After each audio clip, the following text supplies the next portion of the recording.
Hello kabayan, it's me again, Rexy 2.4 at samahan niyo ako ngayon sa aking biyahe patungong Yambo, Saudi Arabia. So umalis po kami sa Manila, sa hotel around 3:25 AM at pupunta kami ngayon sa Yambo. It's my first time din na makarating ng Yambo. Dati ko lang din naririnig sa kapwa rin kababayan natin ang nagtatrabaho sa Saudi Arabia. Ito na yung masaksihan ko rin. Ano bang meron dyan sa Yambo? Ito po ay nagtatrabaho ko ngayon sa kabaan po ng Bagina at tumo po ng Yambo. So, madilim.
Marami na lang diba?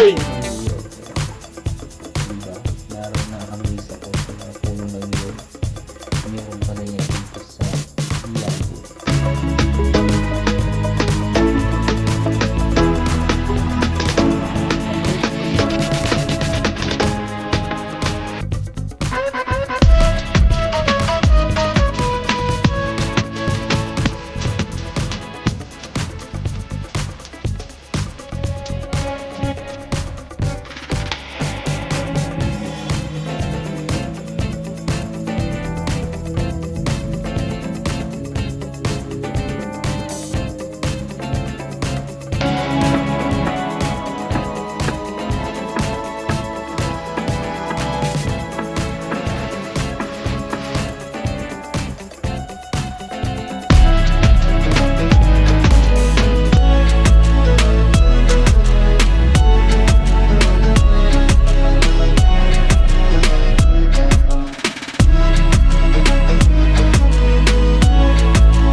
And finally, ayan, touchdown na kami dito sa Yambo.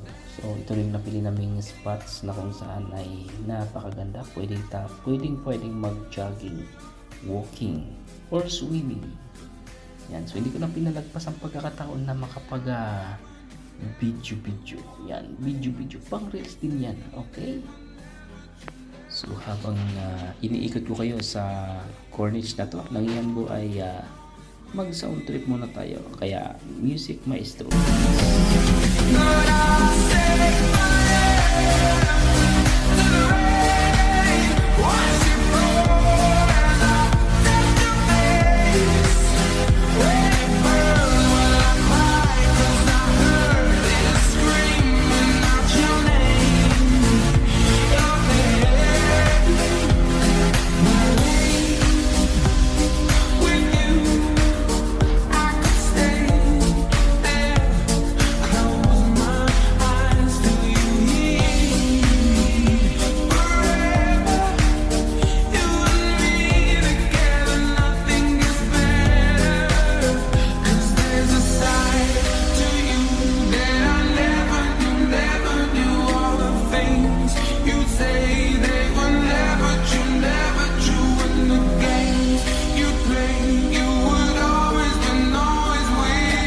out tol, shout out.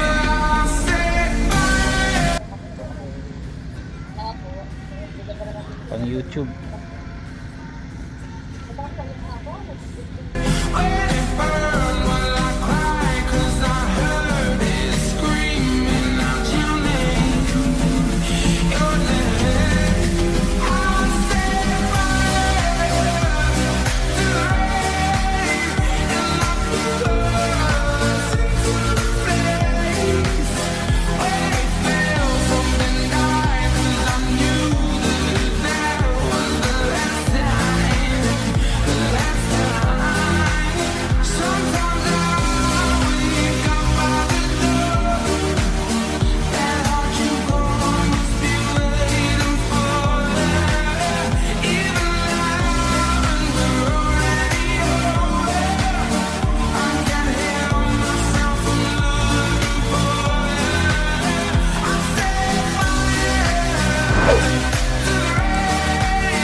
Paghihinaan mo na ang background music at ako'y magsasalita muna. Yan mga kaibigan, mga kababayan natin, ng mga kapwa ko OFW. Yan po ang nakikita mo yan na dagat. Yan po yung tinatawag nilang Red Sea. Pero ang ini-expect ko, Red Sea pula. Pero hindi naman pala pula. Normal lang pala na dagat. Okay? So, yan talaga. Ganun talaga eh. Mas maganda talaga na to see is to believe. And the same time po ay ang Red Sea pala, kaunting idea lang.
Siyempre, hindi ko rin pinalagpas ang pagkakataon na makapag-selfie sa heart na yan, di ba? Parang Korea lang yan. K-pop yarn. So yun guys, okay, Puwera Suya, yan. Taupiho kag. And after that, yan, natapos na nagsawa na kami sa kakalakad-lakad. So pumunta na kami sa pinaka sentro ng Yanbu at pinuntahan din pala namin dyan yung fish market nila, yung historical place, yung mga old houses ng lokal, pero sarado that time kasi masyado pa kami maaga dyan. So ginawa lang namin is inikot yan, puro travel lang ng travel hanggang sa nanakit yung aming mga puwet sa biyahe. So habang nagbibiyahe kami, yan, talagang hindi ko talaga pinalagpas yung pagkataon na makuhaan yung mga magagandang tanawin dito sa Yanbu. So salamat pala sa aking katrabaho at lokal na nagtatrabaho dito Mr. Yasser, shout out to you, my friend. Yan, thank you so much, Shukran Habibi, sa pagsama mo dito at iginala mo kami sa napaka-historical na lugar ng Yanbu. At sa mga hindi nakakalam, ang Yanbu pala isa part of Saudi, yan isa ito sa mga talagang nasabi natin na historic place na kung saan dito rin po sa Red Sea na to, dito yung kwento according dun sa Bible na si Moises ay kanyang hinati yung dagat. Okay, and masasabi ko talaga na may pagmamalaki din talaga ang Saudi Arabia when it comes sa historical. So sana ay sa mga kababayan ko dyan na nandyan ngayon sa Yanbu, ingat-ingat po tayo and okay lang, go lang, push mo lang yan. Okay, after that, pauwi na rin kami ng Madina kasi maghahapon na that time na yan. So maraming salamat sa inyong panonood at sana huwag kayong magsawa na panoorin ang aking mga video dito sa Wixie 2.4. Thank you so much and God bless.